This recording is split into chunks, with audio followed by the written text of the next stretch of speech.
Muy buenos días, estimados amigos televidentes, compañeros acá en el set de Canal Antigua. Les damos la más cordial bienvenida a este espacio de entrevista en donde esta mañana analizaremos cuál es la posición del movimiento sindical respecto a esta iniciativa de ley que pretende extender los beneficios fiscales a las empresas que ya están acogidas a la ley de desarrollo a la maquila en Guatemala. Bienvenido al licenciado Francisco Mendoza de la Fundación Mario López Larrabe. Gracias por acompañarnos esta mañana. El día de ayer se llevaron a cabo una serie de visitas a algunos call centers para verificar el cumplimiento de los derechos laborales. Entiendo que ustedes han hecho un análisis ya de esta iniciativa de ley y tienen ya un posicionamiento respecto a la misma. Cuéntenos cuál es ese posicionamiento, en qué consiste. Muchas gracias, licenciada, por la invitación, a todas y a todos, y al canal también, a todos los televidentes.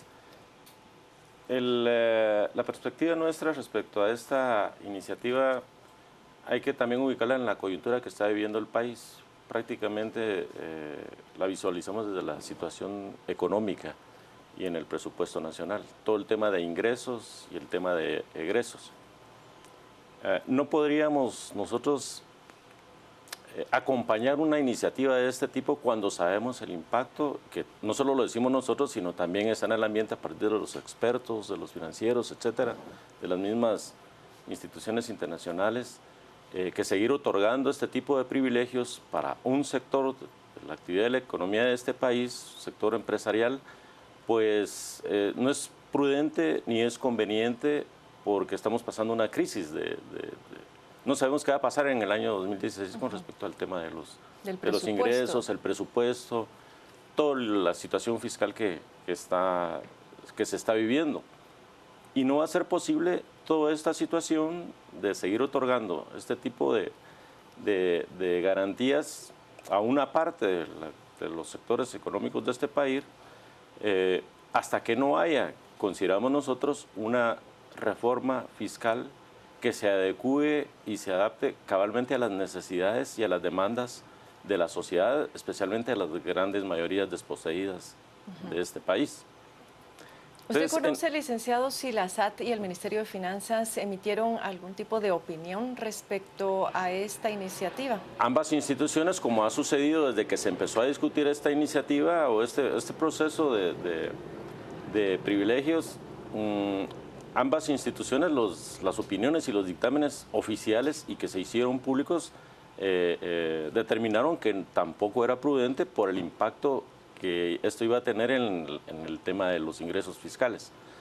Porque recuerdo en el 2004, cuando se extendieron estos privilegios, no se contó con un dictamen de la SAT ni del Ministerio de Finanzas. No. Esta vez sí se contó. ¿Es negativo a la iniciativa? Es negativo a la iniciativa. Entonces, en esa primera premisa, como movimiento sindical, como trabajadores y trabajadoras, que somos los que recibimos el impacto directo, especialmente trabajadores del sector público, que recibimos el impacto de las bonanzas o de los problemas y las dificultades del presupuesto, especialmente de ingresos, no podríamos pensar en acompañar esta iniciativa así como se está planteando.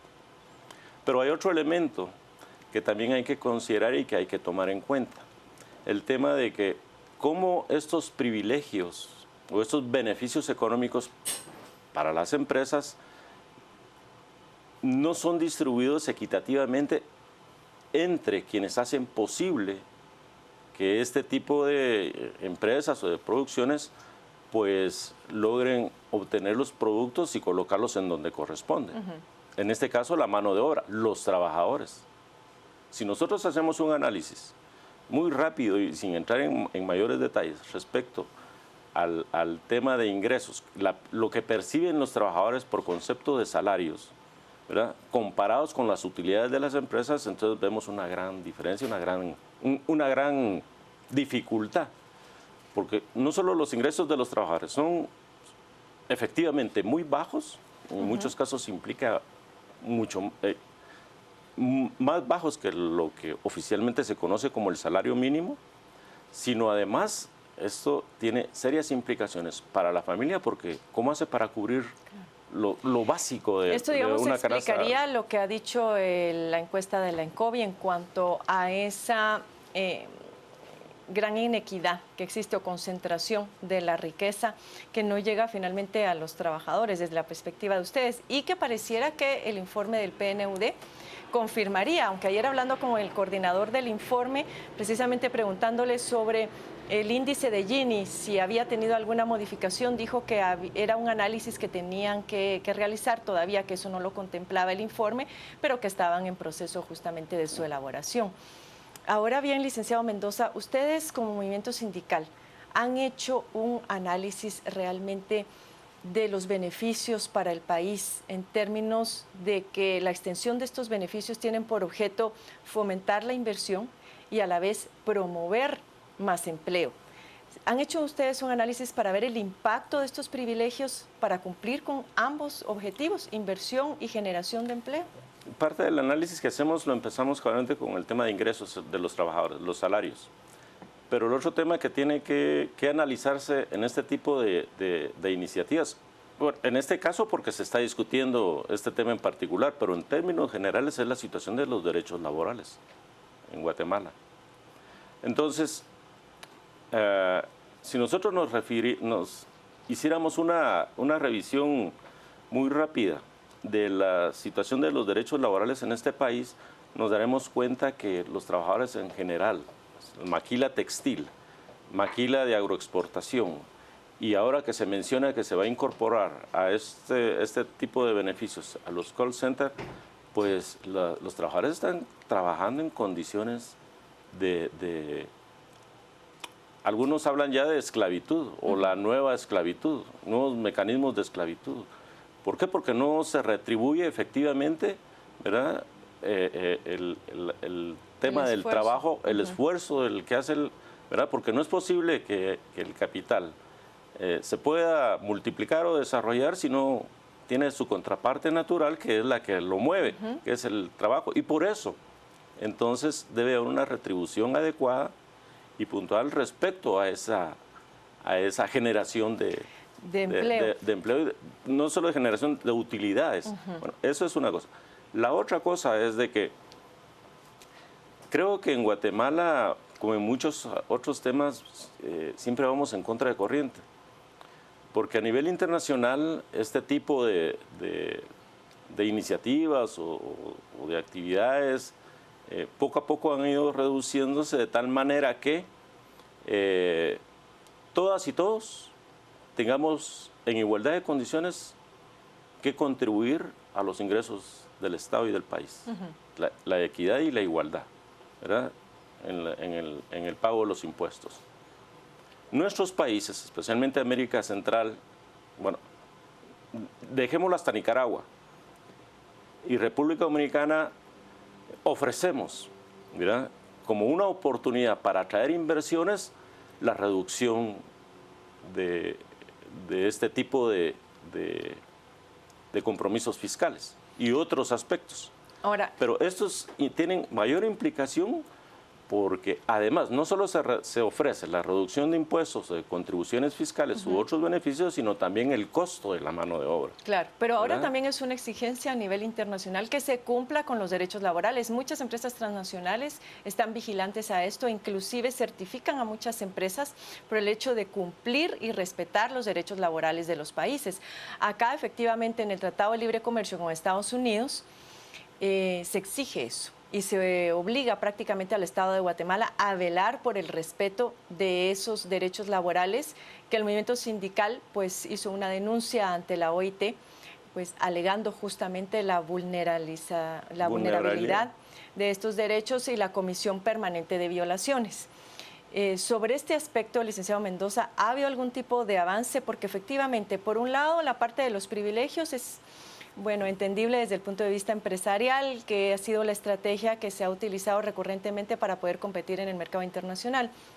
Pero por el otro se ha visualizado también la importancia de proteger, de garantizar esos derechos laborales como un requisito para poder operar con reglas claras ante otros países. Sí, por eso claramente yo le digo que pareciera que siempre vamos en contracorriente, porque lamentablemente, además de esos índices de desarrollo tan lamentables que nos presenta, por ejemplo, el informe del PNUD el día de ayer, lo del el Instituto Nacional de Estadísticas de Pobreza y Extrema Pobreza, a uno en realidad a veces lo deja hasta sin sueño, le quita el sueño, le preocupa a uno cómo vamos a poder salir de estas dificultades con este tipo de privilegios que se dan a ciertos sectores, porque me imagino que el sector privado en general no escuchaba un pronunciamiento conjunto como sector empresarial, sino solo de algún sector, como que ellos tampoco están de acuerdo o están en sintonía de que se den este tipo de situaciones.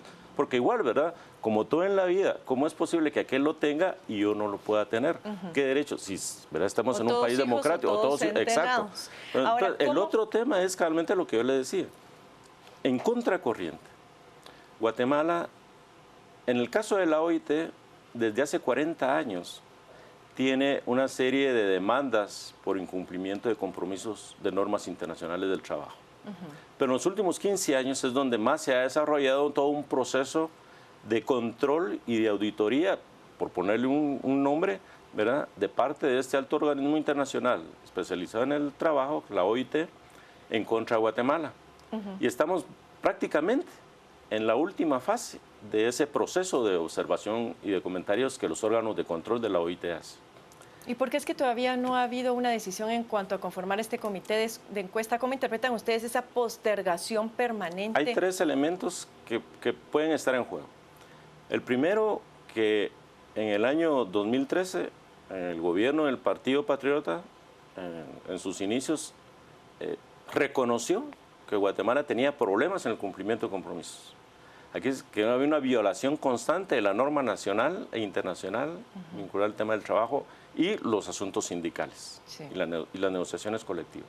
Ese es uno. El otro es de que a partir de ese reconocimiento de culpa, por ponerle, aceptó también un procedimiento, una forma de resolución de esa problemática.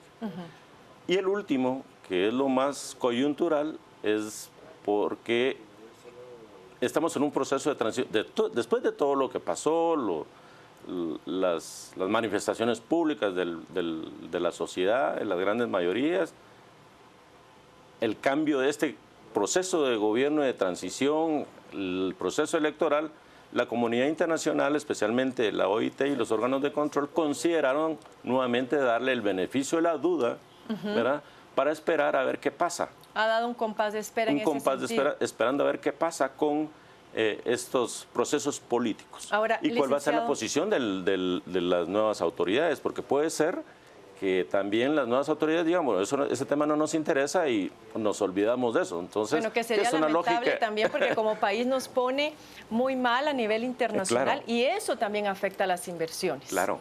Y es algo que no se quiere reconocer. Eso afecta entonces, a las ofrecemos, ¿verdad?, la menor posibilidad de compromisos a la inversión extranjera o nacional para que vengan, cuando debería de ser al revés. ¿Cómo hacemos como país para revertir esa problemática que desde hace muchos años tenemos en materia de respeto y de cumplimiento de normas laborales? Y cambiar esa imagen. Cambiar esa imagen. Y disculpe, licenciada, solo quiero hacer énfasis en eso. Y ese es también un llamado a la reflexión al sector productivo, al sector empresarial, al sector privado de este país. Y a los mismos trabajadores, porque somos arte y parte de todo esto. Guatemala es uno de los 2 países en el mundo reconocidos por violación permanente y constante de los derechos laborales. Es el único país en el mundo, en este momento, desgraciadamente, que sobre el Estado pesan 2 grandes procesos por incumplimiento de compromisos internacionales en materia laboral. Uno, la OIT, y el otro es el tratado con Estados Unidos. Es lamentable. ¿Cómo interpretan ustedes esta visita que se está haciendo a los call centers para verificar el cumplimiento de los derechos laborales? Porque esto es un compromiso que ya estaba establecido, que el Ministerio de Trabajo tiene que dar seguimiento permanente y continuo, mantener esa vigilancia todo el tiempo, porque las empresas que no cumplieran justamente con el respeto de esos derechos laborales no podrían acceder a los privilegios fiscales. Es decir, acá tiene que haber cierto equilibrio. Sí. Es interesante. Yo en realidad no desconocía esa acción de los diputados. Si lo están haciendo, qué bueno, porque hay que constatar en carne propia qué es lo que sucede. Nosotros a veces hablamos y decimos las cosas y no se nos cree como trabajadores o como movimiento sindical, o trabajadores organizados en sindicatos. Es importante y es interesante que lo hagan. Pero no hay que olvidar de que esto solo responde a una coyuntura, que esto debe ser un mecanismo de control y evaluación permanente que debe hacer la institución responsable, que es el Ministerio de Trabajo y la Inspección General de Trabajo. Ahora, lo más preocupante es que qué esperar ahora de la Inspección de Trabajo si el mismo Ministerio de Trabajo está violentando los derechos de sus trabajadores. Entonces, ahí es donde se funda y se da razón por qué Guatemala es uno de los países más violentos en materia de asuntos laborales y sindicales en el mundo, ¿verdad? Porque sus propias instituciones son capaces de cumplir o ser ejemplo de cumplimiento de este tipo de compromisos. Además, los trabajadores no están pidiendo nada. Mire qué pasó ayer en el Infón. Me voy a adelantar a emitir un criterio sobre eso que pasó. Manifestaciones porque no les han pagado el aguinaldo. Una institución con fondos propios, no necesita de otro tipo de ingresos del presupuesto nacional, por ejemplo, ¿verdad? Sabemos de que tienen los fondos disponibles ahí y no les pagan a los trabajadores. ¿Qué es lo que estará pasando entonces? Y lo peor de todo eso es de que les dicen, bueno, disculpen, no dio algún problema con las firmas del responsable, ¿verdad? Y a ver si se puede, porque ya a partir del viernes se va de vacaciones. ¿Qué sucede ahí entonces? ¿Verdad? En lugar de corregir los problemas a nivel interno, las instituciones que deben de ser ejemplo de cumplimiento, en este caso el Ejecutivo y el propio Estado, propio gobierno, son los que incumplen con la legislación. ¿Qué se puede esperar de los otros? ¿Verdad? ¿Y qué posibilidades hay de que las instituciones responsables de velar por el cumplimiento de las normas laborales, pues también tengan capacidad, ¿verdad?, de poder fiscalizar y resolver sus propios problemas? Entonces, ahora, licenciado Mendoza, ¿cómo avanzan o qué espacios hay en donde ustedes realmente puedan tener un diálogo tripartito alrededor de estos temas tan fundamentales y estratégicos para el desarrollo del país? Hay dos ámbitos institucionales. Bueno, primero hay que hablar en todo caso del tipo de relaciones laborales que se han venido desarrollando en los últimos 25 años. Un tipo de relaciones laborales tanto en el sector privado como en el sector público, que se han matizado, que se han caracterizado por la confrontación y por la división, por la imposición antes que por el diálogo. Y el incumplimiento de compromisos. En ese sentido, entonces, uno de los mayores, de las mayores demandas que como organizaciones sindicales planteamos siempre en los espacios en los que nos desenvolvemos, tripartitos, bipartitos, o en otro ámbito nacional o internacional, es la necesidad de que ese tipo de relaciones laborales, de controversia en este momento, cambien a otro tipo de relaciones laborales que contribuyan no solo al beneficio de las partes, buena productividad, sino también que refuercen el diálogo social. ¿Cree usted que acá también, bueno, imagino que las organizaciones de gobierno, las instituciones de gobierno juegan un rol fundamental como grandes árbitros para facilitar o no que fluya esa relación y ese diálogo?